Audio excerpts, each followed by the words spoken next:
Well, Christmas is over, and it's time for a new year.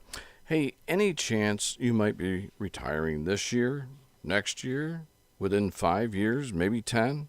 Well, you folks remember last year when I told you that if you worked for a state, or you were a civil service employee, or you worked for a city or municipality, well, your retirement, well, it may not be ready for retirement when you're ready for retirement, meaning no retirement money. Well, it's time to tear the sheets down from the windows and let the light of truth shine in. In the last, at least 10 states as of today, their pension funds are not invested. As a matter of fact, most are in a significant shortfall. Now, in this special report, I teamed up with the findings of the Daily Reporter, the Mercatus Center, CNBC, and USA Today. And I'm here to tell you, it's not pretty. You are now listening to the Spearsy Spin with your host, Mike Spears.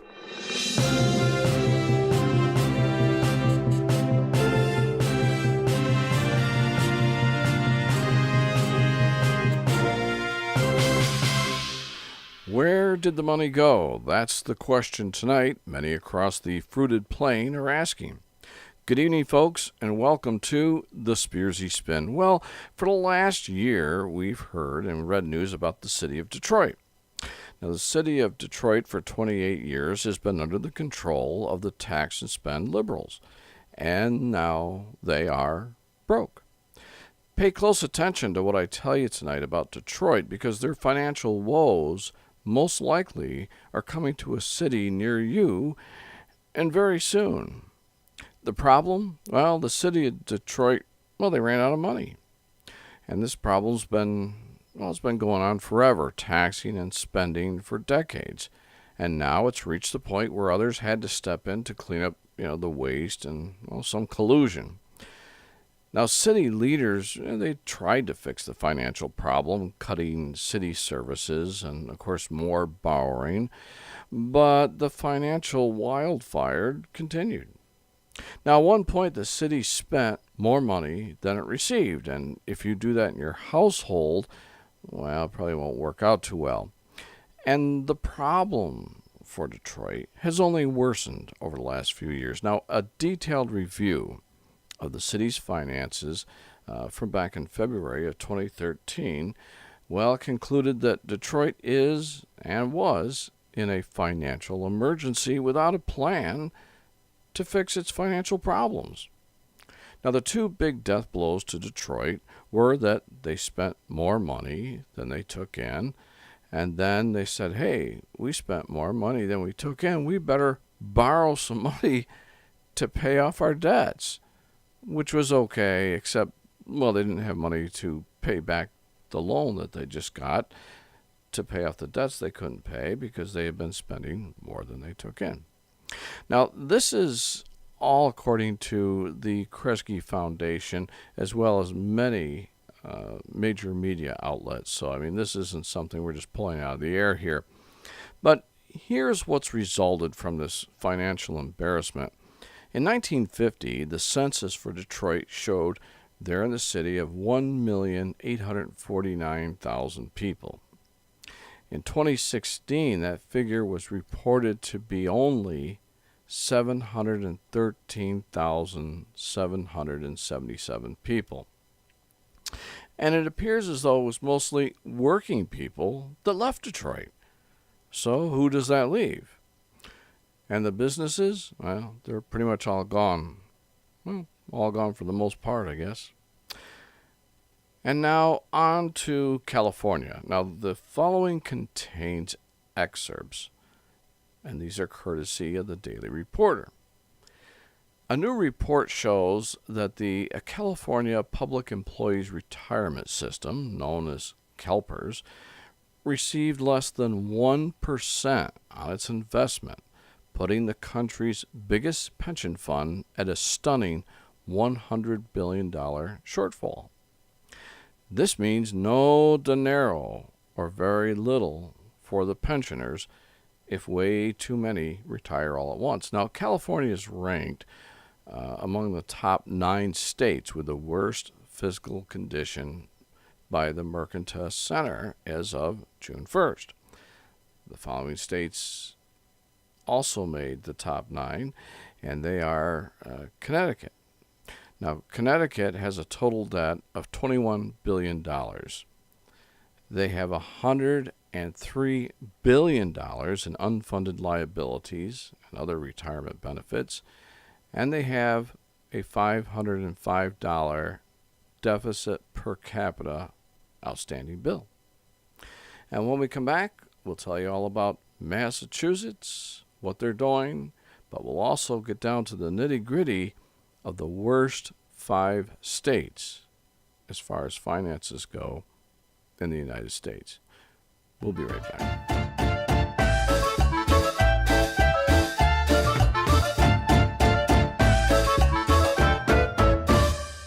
Back after these messages.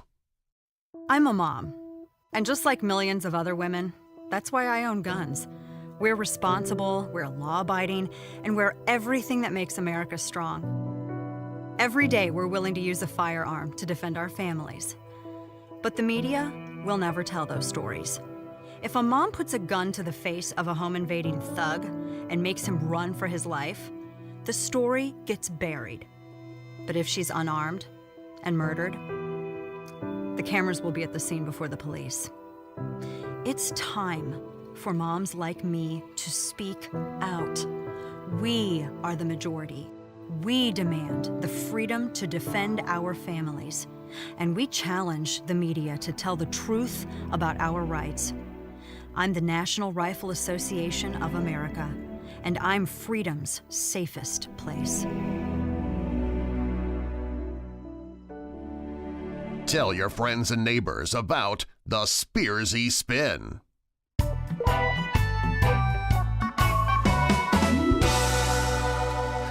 Well, we're talking tonight about the top 10 worst states in the United States, and we're up to Massachusetts. The state of Massachusetts is $27 billion in total debt.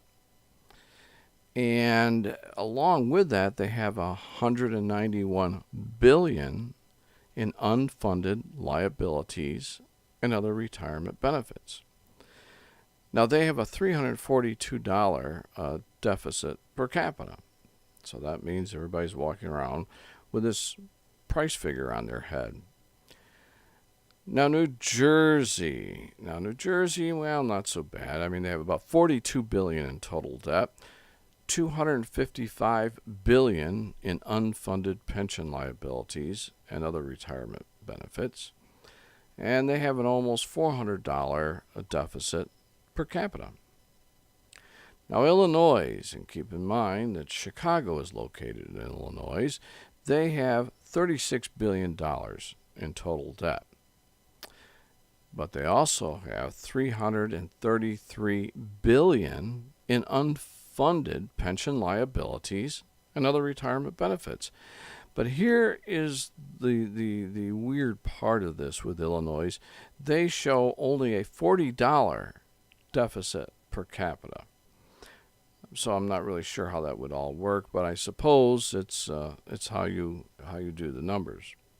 Kentucky, well, everybody would think that Kentucky, they've got all sorts of things going on out there, tobacco, and they make, their liquors out there and whatever. Well, it's not so bad, but it's not so good either. Now, Kentucky has about $8 billion in total debt, with $83 billion in unfunded liabilities and retirement benefits. But they only have a $100 deficit per capita. Not so bad, but not good either. Hawaii. Now, I'm surprised Hawaii is showing up here at all in the top 10, but we will take a look here to show you why. Hawaii has approximately $8 billion in total debt, and there are $40 billion in unfunded liabilities and other retirement benefits. And they show an $83 deficit per capita. And you would think, Hawaii, you have all those people coming there, you have naval this and that. So I was surprised to see that. And one of our favorite states, of course, California. Well, California has $119 billion in total debt. And grab onto your chair or hold on to the wall, because this is going to blow you away. Right now, California has $786 billion in unfunded liabilities and other retirement benefits. Now, here's something that's going to blow you away. Still in California, they're showing a $250 surplus per capita. So they have the highest amount of unfunded liabilities and retirement benefits at $786 billion, yet somehow they're showing a $250 surplus per capita. Well, Maine, of course, when we think of Maine, we think all those delicious lobsters and what have you not. Not too bad up there, $1.2 billion in total debt and $15 billion in unfunded liabilities and other retirement benefits, and they have a $20 deficit per capita. Now, if you're with me, and what I mean by that, if you live in New York, here we go, listen to this. Currently, the state of New York is $58 billion in total debt. And they are $350 billion in unfunded liabilities and other retirement benefits. Here you go again. They show $125 in surplus per capita. Now, how that works, I'm not real sure. Now, the vast majority of the states that are in poor fiscal health are blue states. It's true, demonstrating how lavish government spending, it's just unsustainable. You can't sustain it. So, when we come back after a break here, we're going to have some good information, which is courtesy of the Mercatus Center. And they are the ones who do this. And, of course, they are neither left nor right nor Republican or Democrat. They're very, very straightforward. And they're going to tell us, well, what they think is going on. We'll be right back.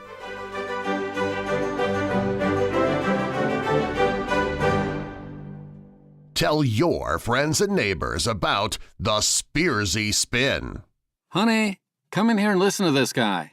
Why? Is it important? Yeah, it's important. He's talking about the Trump administration and the CIA, NSA, and FBI investigations. Oh, Ralph, you know I don't like politics. Oh, stop talking and just come on over here and listen. Well, he does have a nice voice. He seems to be educated. No, not his voice. Listen to what he's saying. Well, if what he says is true, then there is a real problem in Washington. So this woman, Susan, what's-her-face, she leaked information or something? Honey, you have to listen. He said that reports are now showing that information was leaked about Trump's cabinet members. I heard this on the news today as well. Is this Fox News? OMG, no. This show is called The Spearsy Spin, and the guy's name is Mike Spears. Mike Spears. I'm wondering if this is the same man that did all the voiceover work at WNBC Radio in NYC back in the late 70s and early 80s? Wait, you know this guy? Well, I don't know him personally, but he did a lot of voices for WNBC 66 Radio and for Michael Sarzinski on that station. That was the only station we listened to back then. I recognize his voice and diction. He did voiceovers and impersonated voices, Howard Cosell and such. Wow, he's been around that long? You know, Ralph, listening to Mike Spears talk about politics, well, it's kind of like having an old friend over to chat. Wait, you mean you like the Spearsy Spin? Ralph, sit down and shush. I want to hear what Mike's saying. We have a big problem, and we need your help. It's happening on college campuses, at bars, at parties, even in high schools. It's happening to our sisters and our daughters, our wives and our friends. It's called sexual assault, and it has to stop. We have to stop it. So listen up. If she doesn't consent, or if she can't consent, it's rape, it's assault. It's a crime. It's wrong. If I saw it happening, I was taught you have to do something about it. If I saw it happening, I speak up. If I saw it happening, I'd never blame her. I'd help her. Because I don't want to be a part of the problem. I want to be a part of the solution. We need all of you to be part of the solution. This is about respect. It's about responsibility. It's up to all of us to put an end to sexual assault. And that starts with you. Because one is too many.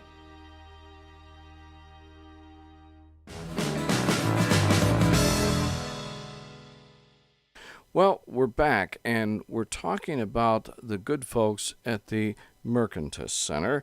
And these are the folks who, they don't rate the credibility of states, and yet they do take a look at the state's physical overall finance is the best way to look at that, I think. But we're going to talk here a little bit about debt and bad governance. And high debt typically go hand in hand when we're talking about, a state, and it affects that state's ability, if it's bad, to attract new businesses. Now, which brings us to CAFR, which is a state's comprehensive annual financial report, CAFR. Now, usually this thing is just pages and pages and doldrums of, just hundreds of pages, but the Mercatus Center at George Mason University ranks those states by fiscal condition. And they break it down for us so it's not so dry and hard to understand.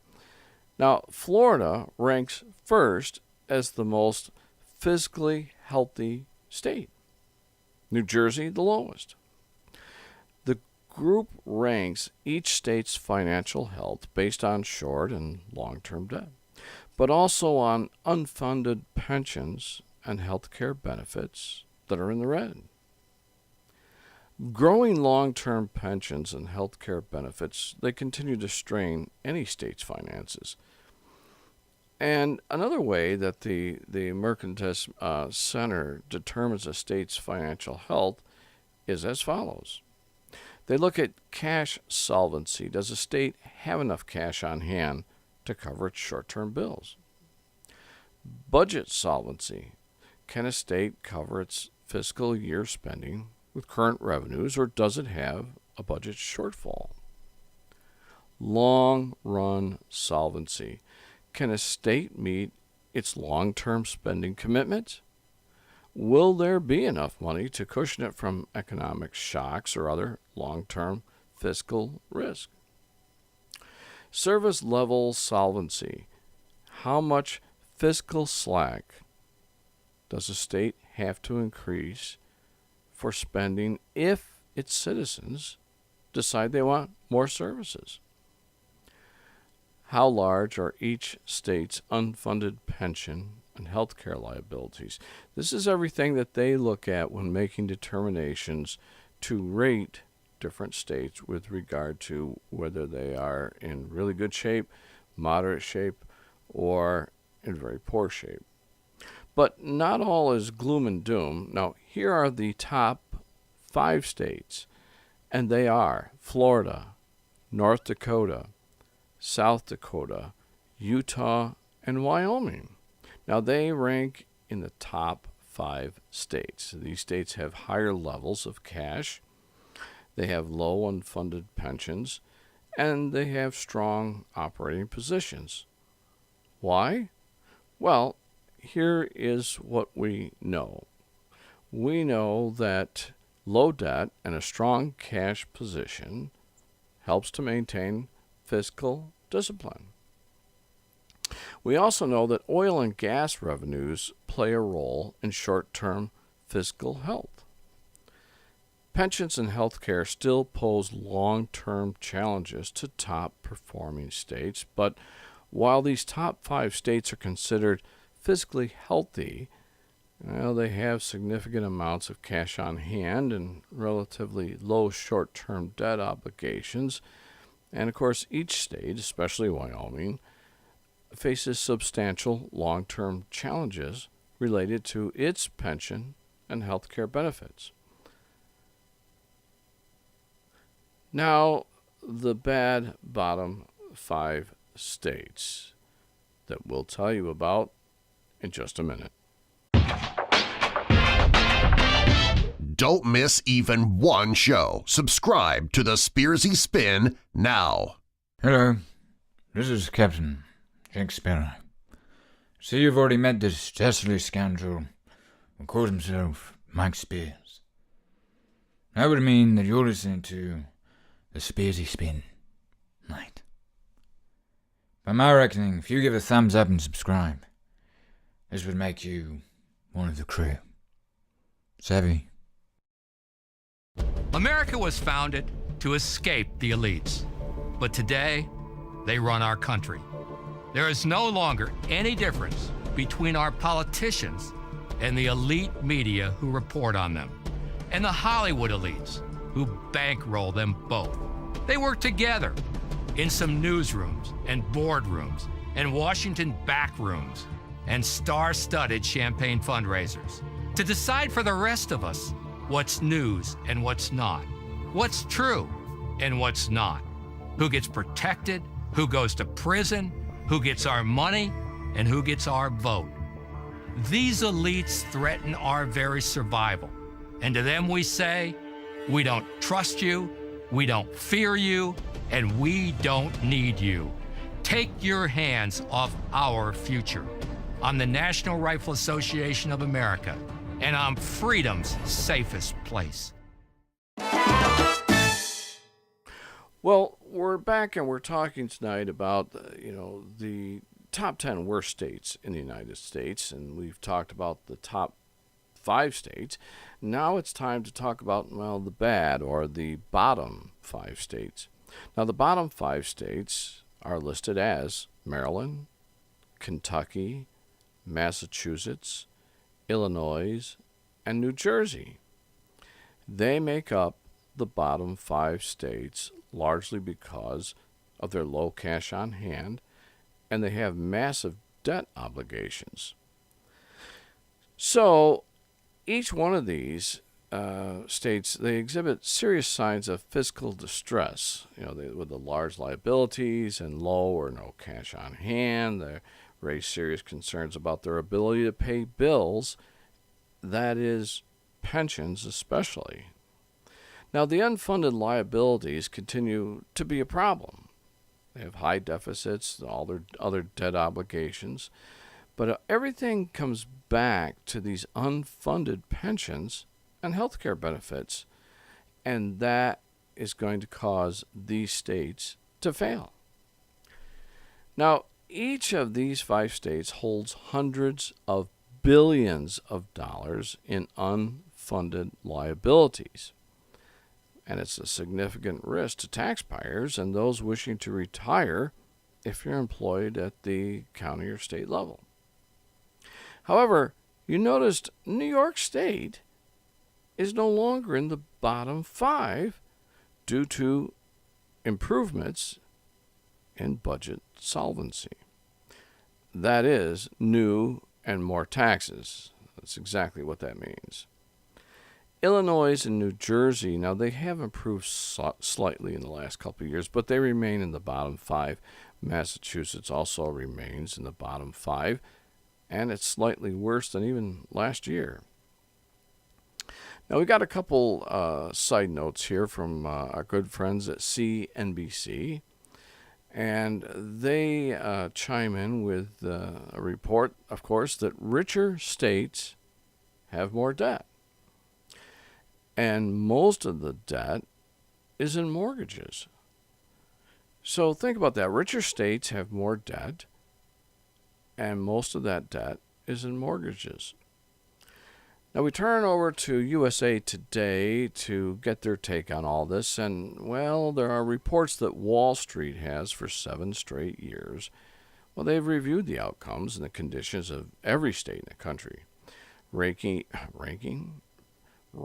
each based on finances as well as social and economic indicators. Now, this year, for the 5th year in a row, North Dakota ranks as the best-run state in the country. For the second consecutive year, New Mexico ranks the worst. North Dakota tops the list of best-run states for the 5th year in a row. Oil for North Dakota has returned many financial benefits. Oil resources, well, they continue to stimulate that state's economy.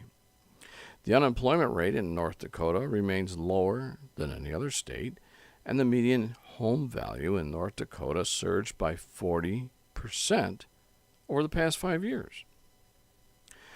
North Dakota also enjoys a credit rating of an AA1, and that is from Moody's, and an AA+, and of course that is from Standard & Poor's. Illinois, their debt per capita is now showing at $5,119. A couple of years back, their employment rate was 6%, which was the 12th highest in the United States. Their credit rating is a BA2. Poverty rating almost 14%, with a growing tab of unpaid bills and debt. Illinois has the worst credit rating of all states.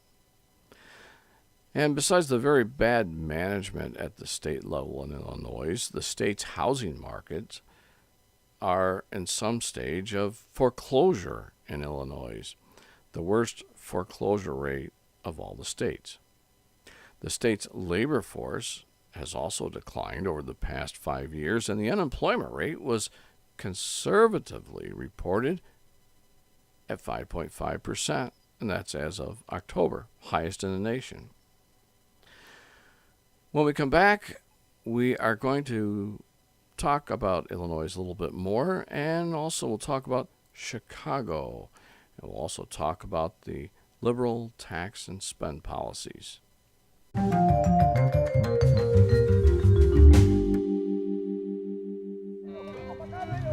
Howdy. I was born in California. Been chasing cows and gold prospecting most of my life. Reckon I've done all right. Made more money than 4-pack mules could carry. But all that money means squat if the country you're living in is headed downstream to the falls on the Niagara. What happened to this country? Protesting, fighting, killing, folks offended by words, college kids getting safe spaces in their buildings to go to when life scares them. They get chocolate milk and told everything will be just hunky-dory. A safe space in college? What in tarnation's that about? That makes as much sense as putting tits on a chicken. Look, I don't have any answers here about America today, but my friend Mike Spears does. Why, he's got the education, the background, the grit, and does a fair job speaking too. He's got himself a show called the Spearsy Spin. If Mike tells you something on his show, y'all can take it to the bank. Well, these here cows ain't gonna drive themselves to Dodge City, so I reckon I best be moving along. Best you start listening to the Spearsy Spin with Mike Spears. Ha! At age 10, John was the first person in his family to make the honor roll at school. When he was 17, John was the first person in his family to be an Eagle Scout. Upon turning 18, John was the first person in his class to graduate from boot camp. At age 19, John graduated from airborne training. He was first in his class. At 20, John was the first of his siblings to get married. When he was 21, John was a member of the 1st Airborne Unit to enter into Fallujah, Iraq. At age 22, John was the first member of his unit to get the Bronze Star for his actions in combat. At 23, John returned home from Iraq and gave his parents their first grandchild. At age 24, John was the first person in his battalion to commit suicide. John, like many other military men and women, suffered from post-traumatic stress disorder. Nearly 40,000 military men and women in current service have been diagnosed with PTSD. If you think you suffer from PTSD, please go to mentalhealth.va.gov. There are support groups all over the United States. People like you feeling like you, sharing like you want to share. Let us place hope before hopelessness. Don't miss even one show. Subscribe to the Spearsy Spin now. Click that subscribe button and be sure to also click that bell next to the subscribe button so you'll be notified when we post new videos.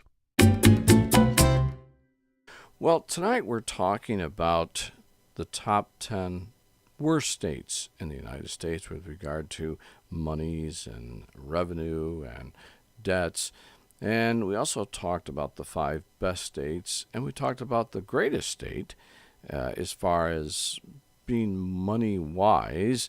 That, of course, would be the state of North Dakota. But we also want to go back just for a minute because we can't talk about states such as Illinois without mentioning, of course, Chicago. Now, again, Chicago has been under the control of Democratic and liberal tax and spend policies, and they've brought this great city to its knees. Has the worst crime rate, bar none. Has more shootings, gun violence in Chicago than any place else, bar none. Chicago has more gun laws than the mind can imagine, and it's just a mess down there. It's just a mess. Now, the best-run states, though, they often attract the wealthiest, most educated residents, and with that said, you can expect the resulting tax revenue to be higher. Let's face it, if you have people with money, they're educated, their jobs are paying them more, they're going to buy better houses, they're going to have better cars, the whole enchilada with that, I guess. So we know that the more educated and wealthier the residents become within a state, you're going to, as a state, be able to continue to promote smart economic development. So to summarize what we've just learned here tonight, I think we can safely say that the states with the worst financial report cards are under the control of the Democratic liberal governance. I recently spoke with 2 individuals here in New York who are CSEA, that's civil service employees, and both nearing retirement age. I mentioned, that here in New York State we have approximately $350 billion in unfunded liabilities and other retirement benefits. Now, unfunded, that means that to pay retirees on state pensions, the money must come from those currently working and from secondary sources. Now, they have unfunded this so long that even just if a third more retirees were to take an early retirement tomorrow, there wouldn't be enough money to pay the folks the retirement pensions without reaching somewhere else or putting into place some sort of immediate taxation outside of all the taxes we already pay in New York. Well, these 2 that I were talking with immediately retorted with, the money is in there. We've been paying into my retirement account for 22 years. And I replied, yeah, you have. But your money was diverted to pay others that were already on retirement while you've been working these past 22 years. Now let's look at Detroit for a moment. Now 3 years ago, they couldn't pay anybody anything. They were broke. They still are. But now Detroit is managing under a bankruptcy application, and they're able to sneak by, so to speak. Now, lots of stuff wasn't paid for. It was just cast aside. They just couldn't pay for it. Bankruptcy court said, don't worry about it. Now, will Detroit rise up from the ashes? No, I personally think not. The only way for Detroit to ever come back is with new commerce. And from where I'm sitting, I know of no business that will go into this drug-crazed war zone, as some of those areas have been described as. Now, much has been said about President Trump's attracting new businesses and adding approximately 1 million new jobs. If any of these businesses put down roots in one of the bottom 5 states, you can expect a windfall both for the state and for the people. Now, we will follow these 5 states, their progress as we go through 2018, but I, for one, I hope the bottom 5 improve. So be sure to watch for our next show on social media, wherever you pick it up, or on the air if you're out west. It deals with starving Americans on the streets here in America. Starving Americans eating out of dumpsters. Starving Americans dying on American streets. So why not send tons of food into the respective soup kitchens and religious shelters without exorbitant costs to the U.S. taxpayer? I think everybody could kind of agree with that. When there are tons of grossly overpopulated fish, horses, wild boar from right here in the United States, along with this ungodly amount of overpopulated Canadian snow geese from up north. Literally tons of food. But currently, starving people in America, they're not allowed to eat those fish, birds, horses, or geese, and they desperately need it. So be sure to join us here on the Spearsy Spin for Feeding the U.S. Bureaucracy While Starving the Poor. Thanks for being with us here tonight. Remember, it's a new year, but we still only have one world. Please help someone in some way.